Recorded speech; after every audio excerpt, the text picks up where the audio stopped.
안녕하세요. 학점은행제 학습 플래너 석훈쌤입니다. 이번 2024년 2월 20일에 학점은행제 학위 수여가 있었죠. 별다른 문제 없이 학위 수여 요건에 맞춰 학점을 채우신 분들은 문제 없이 학위를 취득하셨을 텐데요. 학위 수여 요건에 충족되지 않으신 분들께서 학위 신청을 한 경우에 심사에서 떨어지신 분들은 개별 연락처로 탈락 통보를 받게 됩니다. 물론 이런 일이 있어서는 안 되겠지만 이번 분기에 유독 이런 식으로 총 학점은 다 채워놨는데 이런저런 사유로 인해서 학위에 탈락되신 분들께서 좌절감을 안고서 방법이 없나 자문을 구하고자 저에게 연락 주시곤 하셨는데요.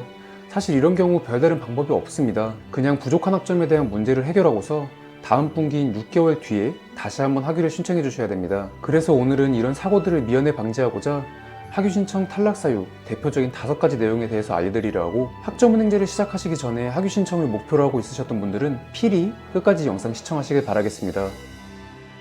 먼저 학점은행제 학위 신청 기간부터 알아보자면 12월 15일부터 1월 15일까지, 6월 15일부터 7월 15일까지 이런 식으로 1년에 2번 학위를 신청할 수 있고, 1월에 신청한 학위는 2월 말에, 7월에 신청한 학위는 8월 말에 받으실 수 있게 됩니다. 그렇다면 도대체 어떤 경우에 학점을 다 채웠는데도 학위 탈락이 되는 건지 그 이유에 대해서 지금부터 알아보겠습니다. 첫 번째의 경우, 학습 구분을 완전히 무시한 채로 총 학점만 채운 경우입니다. 학점은행제에서 4년제 학위를 취득할 때 필요한 총 학점은 140학점이고 거기에 더불어 전공 60학점 이상, 교양 30학점 이상 이런 식으로 학습 구분에 따른 학점 취득이 필요한데요. 이런 학습 구분을 무시한 채 총 학점에만 포커싱을 두고서 학위를 신청하게 된다면 당연히 학위 수요 요건에 충족되지 않기 때문에 학위 탈락이 되시는 거죠. 사실은 요즘 이렇게 이수 구분을 확인하지 않고서 학점을 채우시는 분들이 많지는 않은데 간혹가다 전문대를 졸업하신 분들께서 전적대 학점이 많다 보니까 학점만 대충 맞춰서 신청하고 학위를 신청하시는 분들이 있는데요. 학습 구분 꼭 잘 확인하시길 바라겠습니다.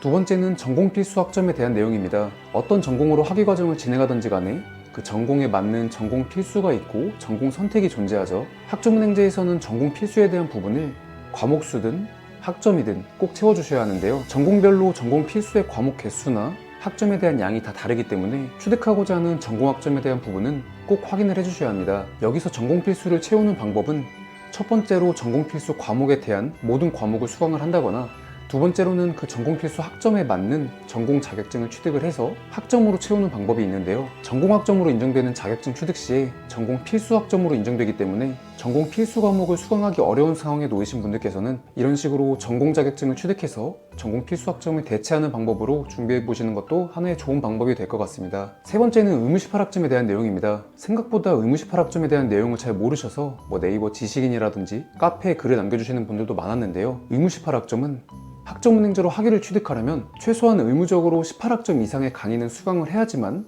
학위를 취득할 수 있도록 만들어 놓은 제도입니다. 이것도 마찬가지로 전문대를 졸업하신 분들이 전적대 학점이 많다 보니까 부족한 소수의 과목만 수강을 하신 다음에 학위를 신청해서 학위 탈락 사유에 해당되는 경우가 생기는데요. 내가 학위를 취득하는 과정에 있어서 최소한 6과목 이상을 수강하는 게 맞는지 이 부분을 꼭 체크해 보시길 바라겠습니다. 네 번째는 오늘 소개해드릴 5가지 학위 탈락 사유 중에서 가장 많이 발생하는 내용인데요. 대학교에서 수료했던 과목을 학점은행제 온라인 수업으로 동일 과목을 수료한다면 그건 학점으로 인정받을 수 없습니다. 추가로 학점 취득을 위해서 시험을 보는 독학사 시험에서마저도 온라인 수업과 과목명이 동일하다면 학점으로 인정받을 수 없습니다. 이런 식으로 학점은행제에 대해서는 중복 과목 규정이 정해져 있고, 중복 과목이 한두 과목이 생겨서 단지 2, 3학점이 부족하다는 이유만으로 학위가 탈락되는 상황이 생각보다 굉장히 많이 생기다 보니까 중복 과목에 대한 부분은 가장 주의해서 확인해 보시길 바라겠습니다. 학점은행제 기본 절차 과정은 내가 어떤 전공으로 학위를 취득할 건지 학습자 등록을 하고, 다양한 방법으로 학점을 취득한 다음 학점 인정 신청을 하고, 학위 수요 요건에 맞게 학점을 다 취득했다면 학위 신청을 그때 하게 됩니다. 학습자 등록과 별개로 온라인 수업은 미리 시작할 수 있다 보니까 학생분들께서 수업을 듣다가 학습자 등록을 미루는 경향이 있는데요. 학습자 등록을 미루는 건 크게 상관없지만 내가 학위 신청을 하려는 분기 75일 이전에는 꼭 학습자 등록이 되어 있어야 합니다. 학습자 등록을 할 수 있는 행정 절차 분기는 1, 4, 7, 10월 이렇게 1년에 4번 가능하고, 학위 신청이 1월, 7월인 걸 감안했을 때 내가 1월 학위 신청 대상자라고 한다면 전 분기인 10월까지는 학습자 등록이 되어 있어야 되고, 7월 학위 신청 대상자라고 한다면 전 분기인 4월까지는 학습자 등록이 꼭 되어 있어야 합니다. 그러다 보니 학점은행제 수업을 시작하셨다면 어지간하면 빠른 시일 내에 가까운 분기에 학습자 등록을 미리 해놓으시길 권장드리겠습니다.